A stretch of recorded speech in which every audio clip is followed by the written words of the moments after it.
Good day, ladies and gentlemen. My name is Julius Robertson, Jr., and I'm here to talk to you tonight about same-sex marriages. In 1996, Congress passed a federal law called the Defense of Marriage Act. It was created to provide a federal definition of marriage as being between a man and a woman, and expressly gave the states permission to refuse to recognize some same-sex marriages. This is a law that is in our books, that is in our Constitution, that we must obey, that we must recognize the authority, and that we must not question. This leads me to a story.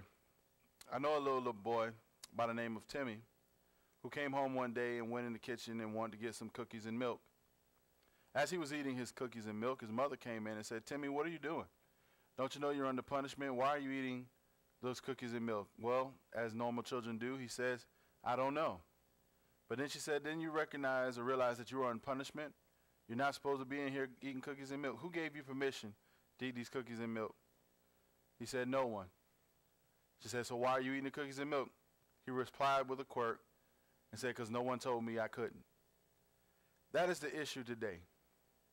We have rules, we have regulations for the express reason, so we should know how we can act, know what we can do, what we can't do, and how to respond in business.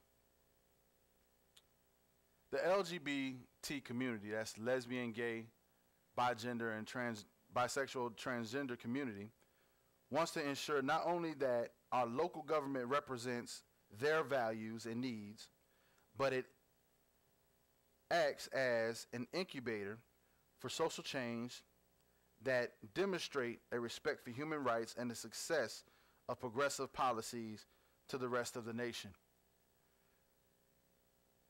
The LGBT community wants to change the definition of marriage so they can change the law. They feel that they're not a religious institution. Therefore, they should not be bound by religious rhetoric. They say that not allowing them to be married is a violation of their religious freedom. They want marriage benefits, joint ownership of property, and they want to be able to for medical decisions. They say that it's an accepted lifestyle now, that we're in a new age and a new day. They say that it doesn't hurt society. They also say the only thing that matters in marriage is love. Well, we say that most religions consider it a sin. Not just Christianity, but Islam, Hinduism, and even some Far Eastern religions consider it abnormal. We believe that it would weaken the definition and respect for the institution of marriage. If I can marry a man as a man, if I can marry a man, what stops me from marrying a goat? Or what stops me from having multiple wives? It weakens family values and leads us on a slippery slope of the legality of marriage, multiple wives, and animal love.